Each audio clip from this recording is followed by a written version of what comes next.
Lord, we thank you, we honor you, we praise you. Lord, you know, the 9 o'clock services are done, the 10 o'clock services are done, the 11 o'clock services are just about done.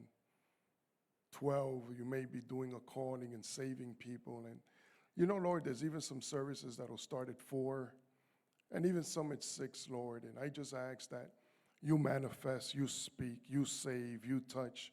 Just like you did this morning, don't forget about us here, and remember those that in a few hours will start worshiping you, that you may minister and bless and touch.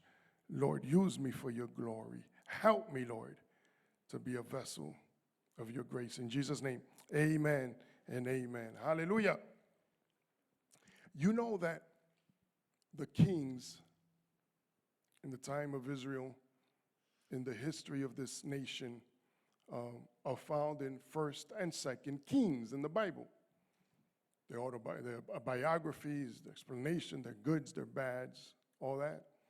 1st and 2nd Chronicles also narrate some of the historical content of some of these kings. So when I was reading about King Ahaz, it dawned on me who were the prophets of that time. And the Lord led me to Isaiah 7, and we're going to read Isaiah 7, 1 through 7. When Ahaz, the son of Jotham, the son of Uzziah, was king of Judah, king of Rezim of Aram, and Pekah, son of Remaliah, king of Israel, marched up to fight against Jerusalem, but they could not overpower it. Now the house of David was told, house of David, that's King Ahaz people. Aram has allied himself with Ephraim. So the hearts of Ahaz and his people were shaken, as trees in the forest shaken by the wind. I believe they were really scared, to use that narration. Then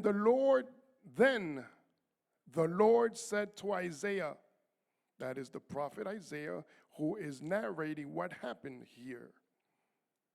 The Lord said to Isaiah, go out, you and your son, Shear Jashub, to meet Ahaz at the end of the aqueduct up the upper pool in the road of the washerman's field.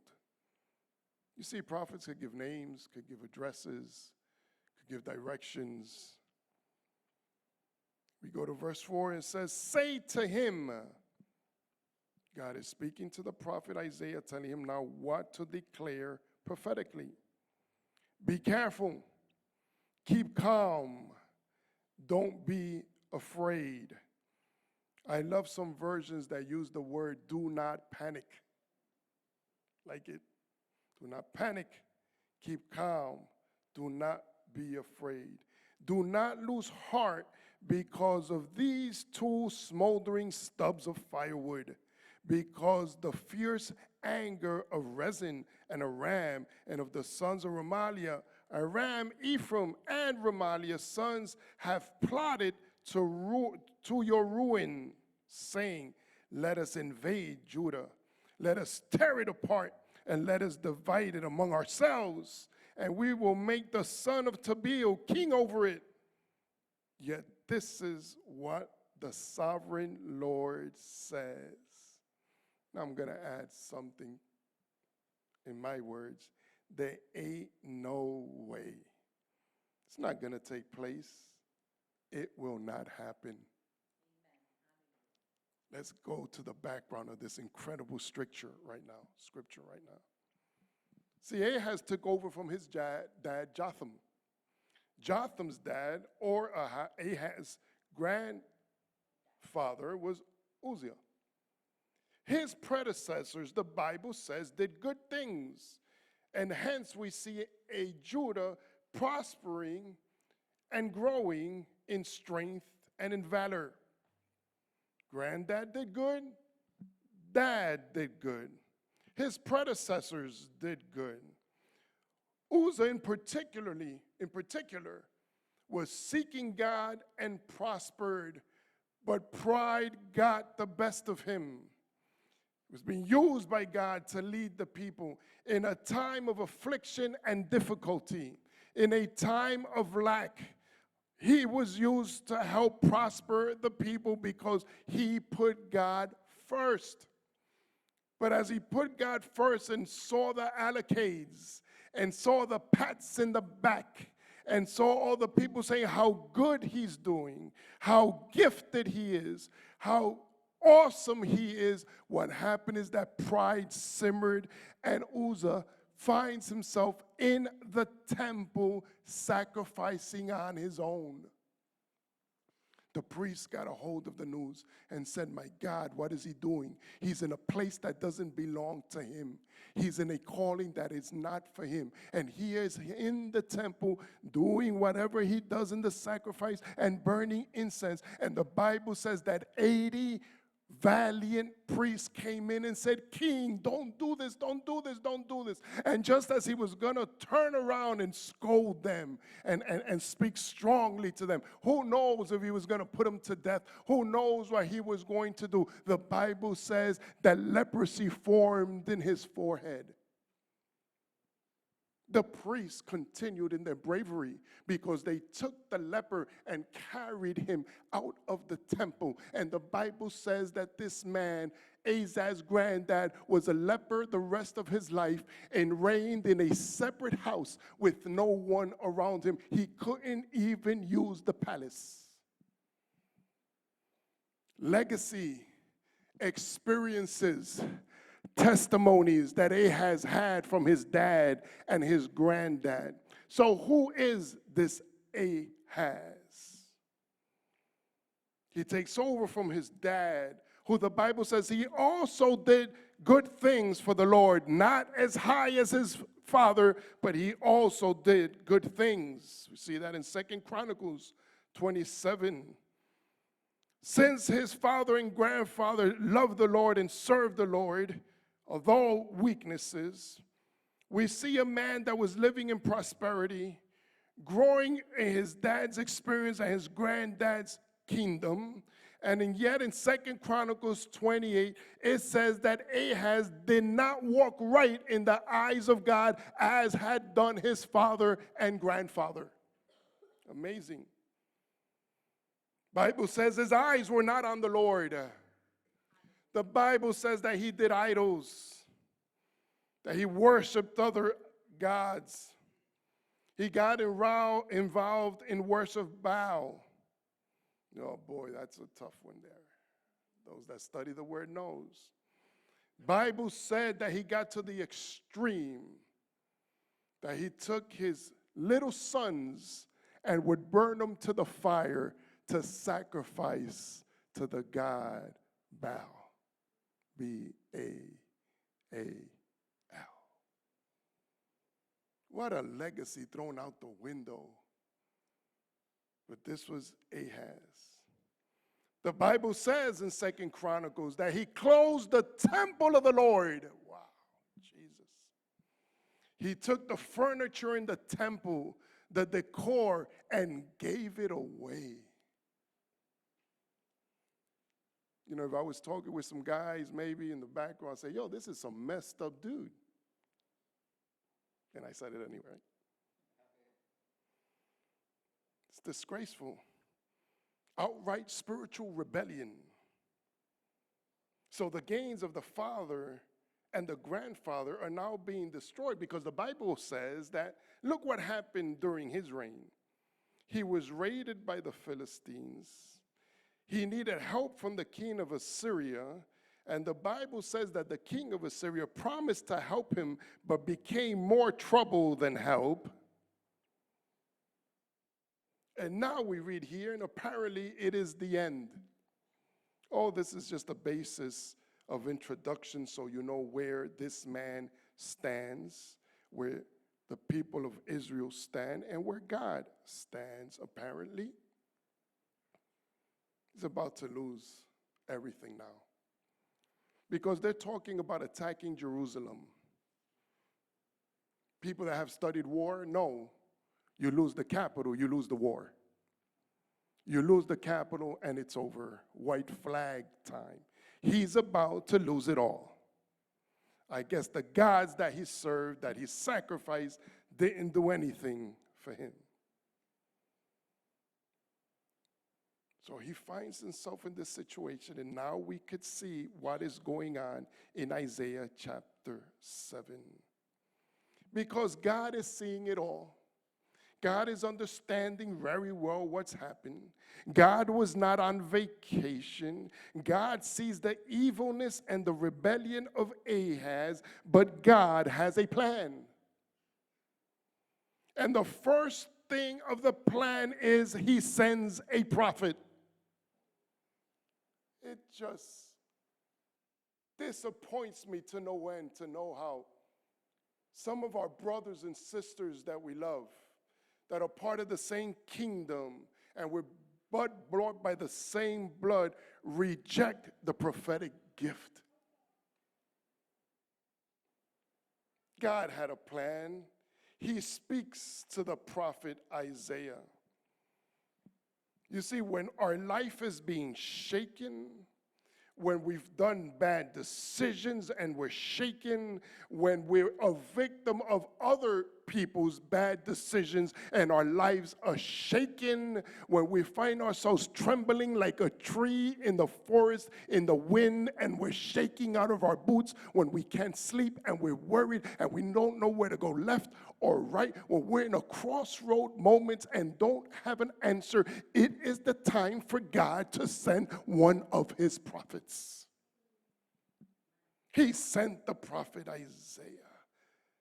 Say this, bring the word. See, because we need to understand as the church of God and as we studied and as we've taught here, that the prophetic is one of many gifts that God has blessed his church with for edification of his church. Amen? But the Bible is also clear that if you are to pursue gifts or even ask God, even though he's the one who decides, it says to foremost pursue the gift of prophecy. God knows what he's doing. God knows what to say and when to say it. And he brings this man to bring a word on time, a on-time word.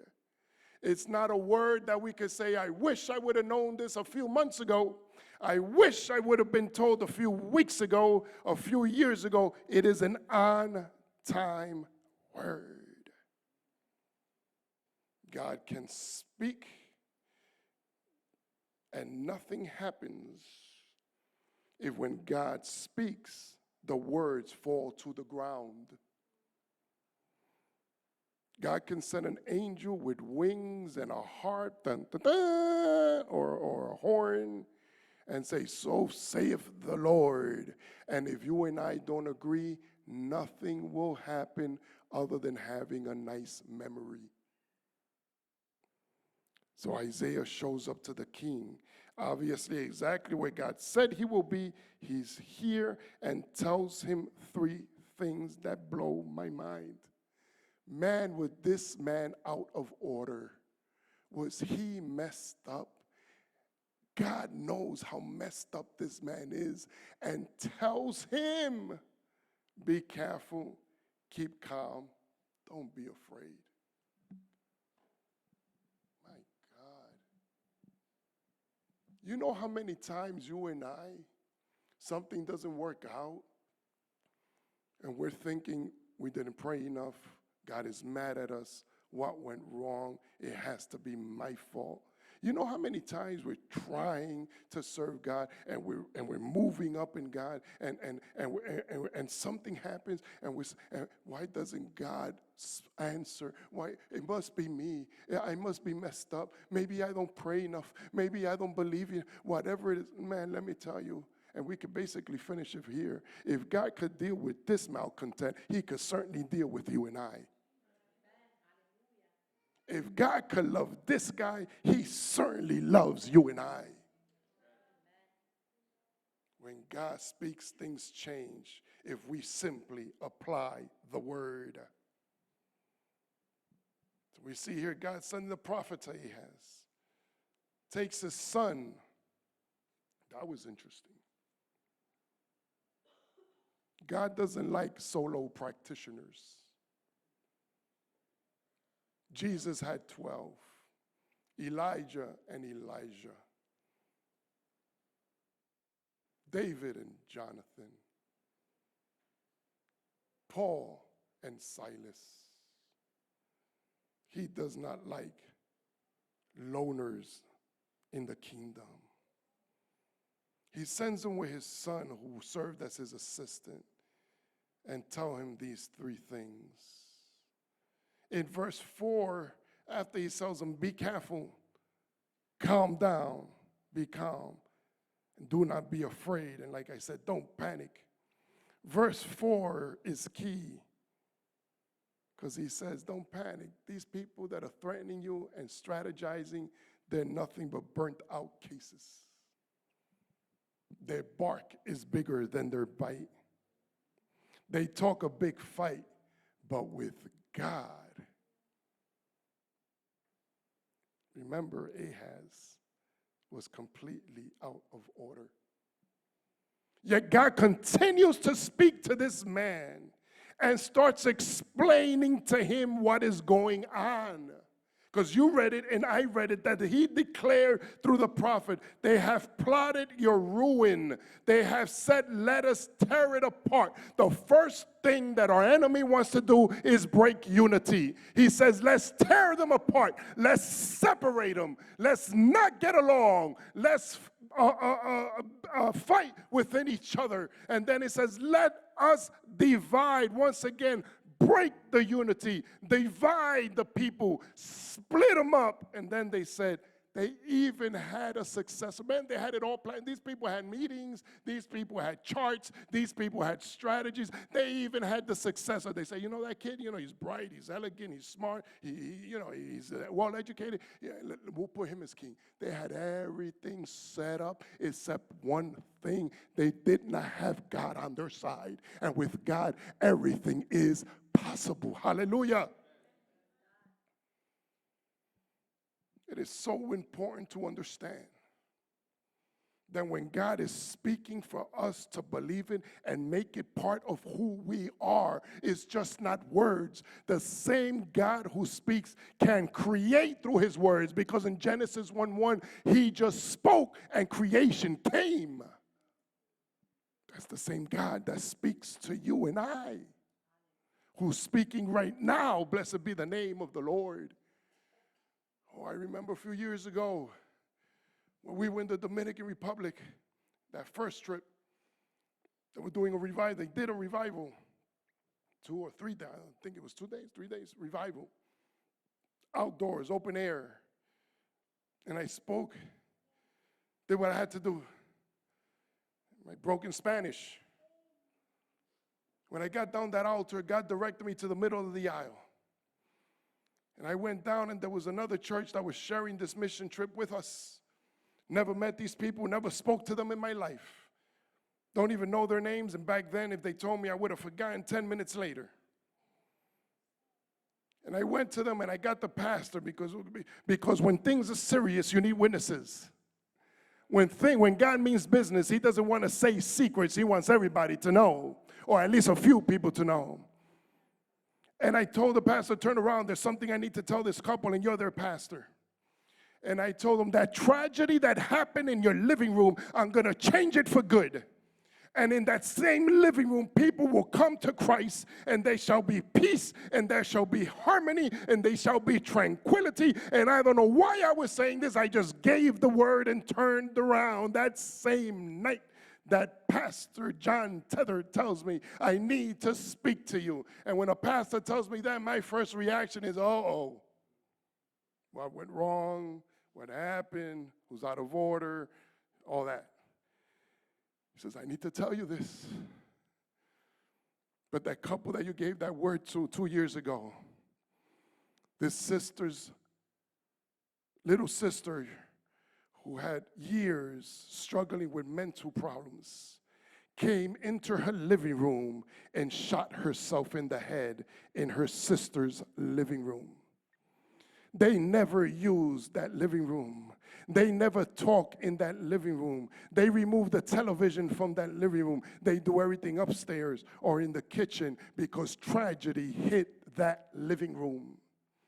And he says, for 2 years, they've been asking why here and why now. But God gave a word. Oh, is God interested in our needs, in our worries, in our plights, whether it's your fault, my fault, not our fault. God is interested in giving us an answer. If he gave Ahaz the opportunity to have an answer, the opportunity to have victory, who are we not to expect the greatness of God? Hallelujah.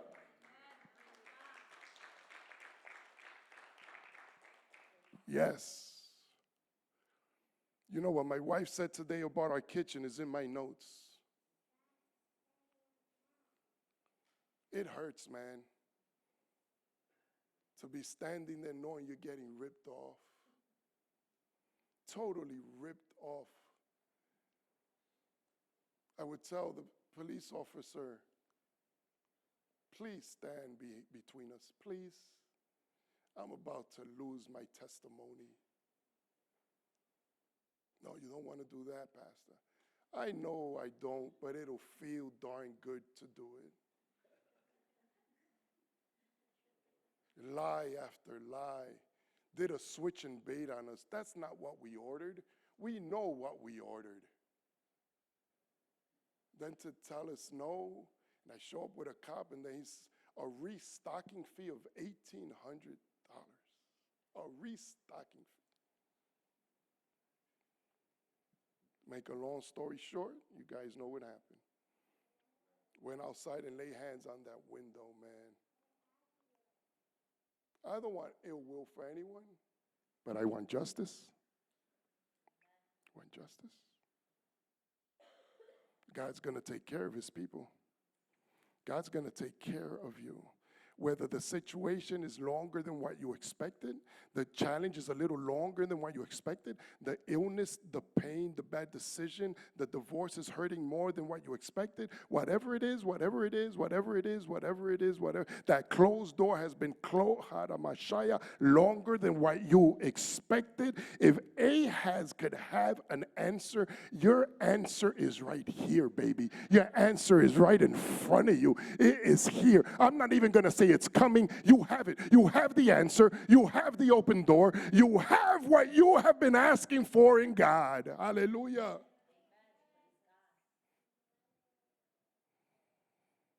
He was hurting. He was worried. The shaking out of their skin. And God is speaking. You see, because God loves humanity so much, even people like Ahaz, do not stop praying for the malcontent. Do not stop praying for that person that's so out of order, he mocks you or mocks Christianity or says he doesn't believe in God or whatever have you. Do not stop praying for them because God deals with them and loves them just as much as he loves you and I. God's love is perfect. It's called agape love, which is the highest form of love, the love of God for mankind. It doesn't say the definition, the love of God for Christians, the love of God for those that sing or pray or worship or come to church on time every Sunday. It is for all mankind. God loves humanity. Romans 8:35. Can anything separate us from the love of Christ? Shall trouble or hardship or persecution or famine, which means lack, or nakedness or even danger or the sword? Verse 37 says no.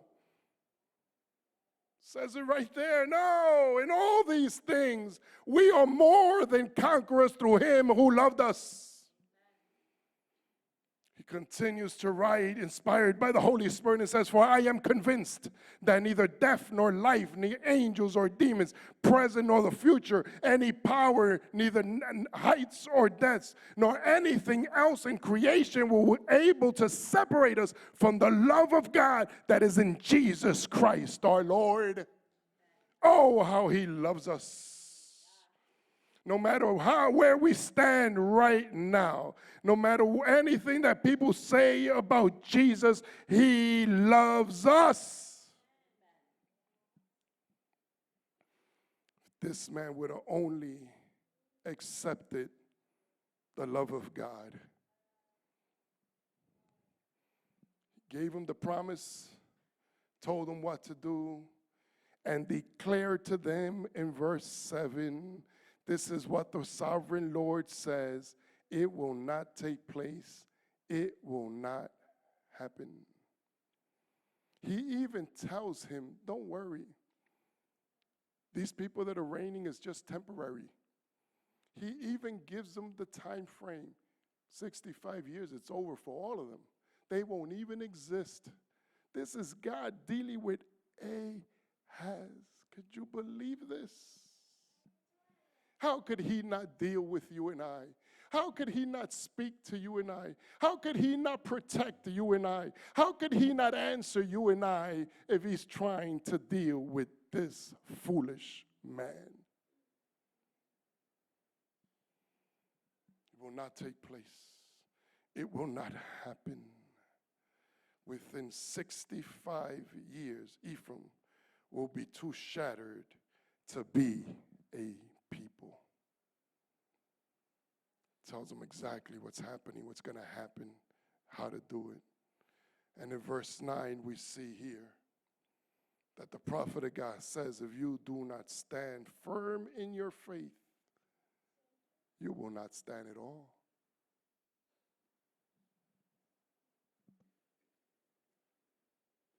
I don't know about you, but I needed to read that at least a dozen times. What faith did Ahaz have?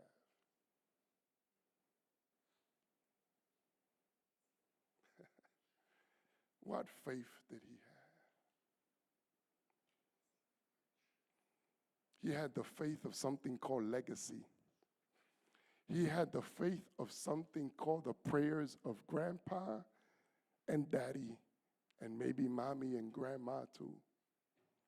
He had something inside that was closed, that was locked, that was not in fruition, but it was there. It was there. And God is telling him, open up a little faith in me. You will see this come to pass. But if you don't, it is now up to you, Ahaz. It is now up to you. It is now up to you. Now, I would think right here that God is such an immense, powerful, loving, kind, merciful, graceful, perfect being, that this is more than enough for a person like Ahaz. Would you agree? He's got more. He's got more for this guy. He has more for this guy. Because the prophet of God tells him now, put a sign. Put a sign. Because the prophet of God, I dare say, is sensing a spirit of doubt. He says, put a sign before the Lord. Put a sign. Put a sign. I want to read it to you. Again, the Lord spoke to Ahaz. Ask the Lord your God, in verse 10, for a sign, whether the deepest depths or of the highest heights. I'm going to read that again. Again, the Lord spoke to Ahaz. In other words, he continued to speak to him. Ask the Lord your God for a sign, whether in the deepest depths or in the highest heights. My God, do you understand what that says? Ahaz, ask for whatever you want. Ahaz, ask for whatever you want. Ahaz, I'm giving you a blank check. I signed it. Put any number you want. Ahaz, this is the opportunity of a lifetime. This is it. This is it. This is it. This is it. This is it. Put a sign. You could ask for the moon. I'll give you the moon. What an opportunity. What an opportunity for this man. Wow.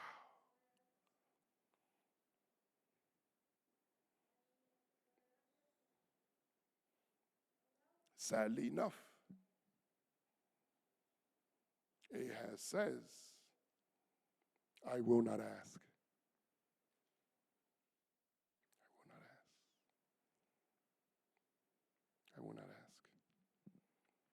He wanted to do things his way, at his time, with his feelings. Because my heart is telling me to do it this way. But Jeremiah says that we should not follow the heart. Because us Christians, by the way, we follow the Spirit. So whenever someone tells me, well, I feel in my heart, I'm already sensing, what does the Spirit of God is saying? Not your heart, not my heart. He wanted to do things his way, at his time. He could have gotten anything he wanted in the world. What an opportunity. He said, no. Ask for a sign, anything, an encounter, a miracle, an answer, greatness, whatever. A blank check, man, is what I could think of. Anything. Bad decision, I'm not going to ask. Not going to ask.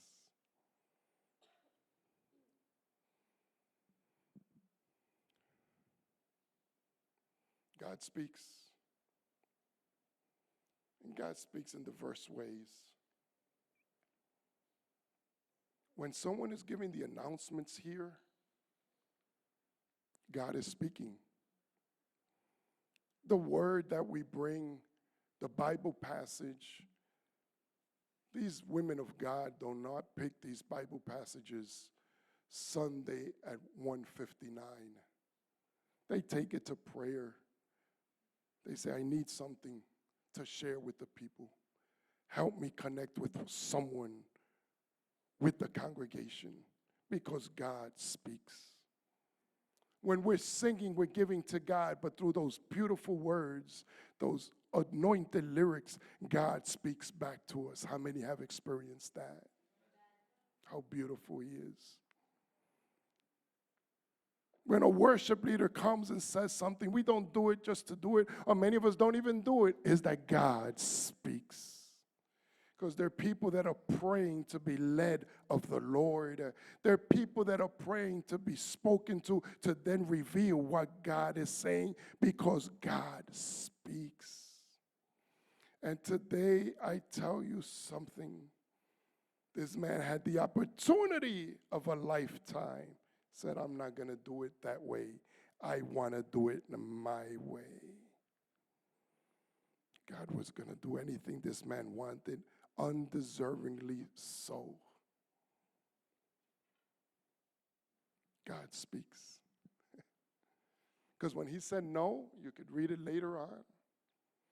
The prophet says, oh, really? Really?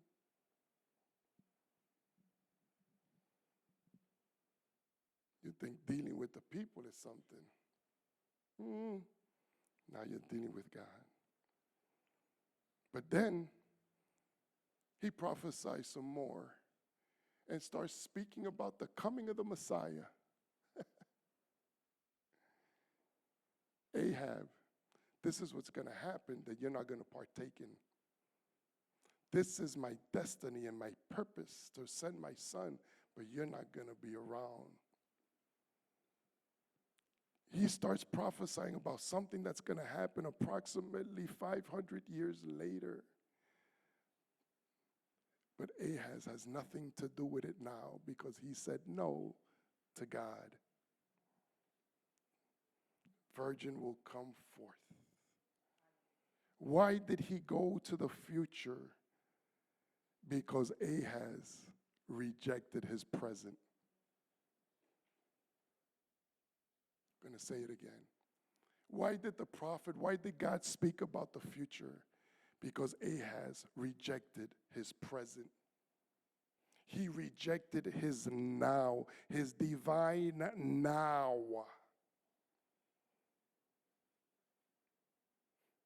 Ahaz missed his chance.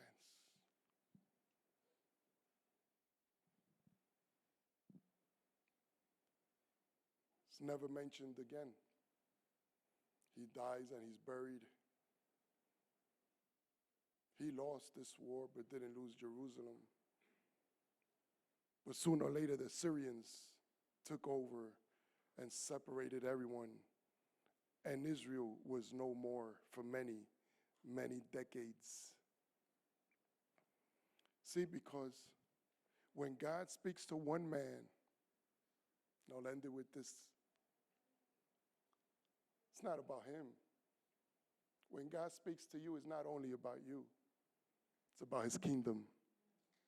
When God speaks to this church, it's not about this building or this group here. It's about his kingdom. Because an ear needs an eye needs a nose needs legs and a body. And he is the head. So what God was saying is, you rejected, fine. I still have a plan. I still have destiny. I still have purpose. But I tell you today, like I said before, if God dealt with this individual, oh, does he love dealing with you? Because he knows, and you know, we all know that you love God. That somehow in this crazy, busy world, this carnal, materialistic world, we have decided to serve the Lord. How great is that? So don't ever forget, if God could speak to a person like this, he could certainly speak to you. This is the best way to hear from him. The surest way, the most authentic way, the purest way is this. Let's stand up. God is so good. God is so good. God is so good.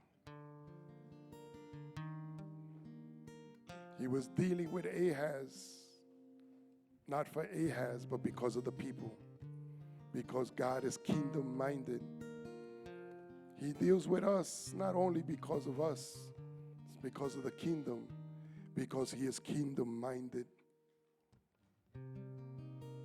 Thank you, Jesus. Thank you, Jesus. Thank you, Jesus.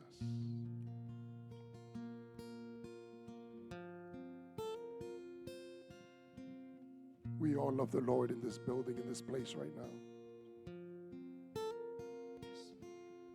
Open yourself up to God. Whatever the problem is, the situation is that may have you shaken. Whether it's your fault or someone else's fault right now is irrelevant. God is saying, I want to deal with it. I want to deal with you. I want to bring you to the forefront of the answer. It is God. It is not man. It is God that opens doors. He can do it. If we just live in obedience in the present, he will certainly take care of your future. But how can he take care of the future if we're not in obedience in the present? That is God. That is God. That is God. Let's sing to the Lord. Speak to the Lord through song, through music, through your own spirit to spirit. Speak to the Lord. Whatever situation it is, problem, difficulty, today God says, I have an answer because I love you, I love you, I love you, I love you. I am the answer because he loves us. Thank you, Jesus. Thank you, Jesus. When the music fades and all is stripped away, and I simply come, longing just to bring something that's of worth that would bless your heart. I'll bring you more than a song, for a song in itself is not what you have required. You search much deeper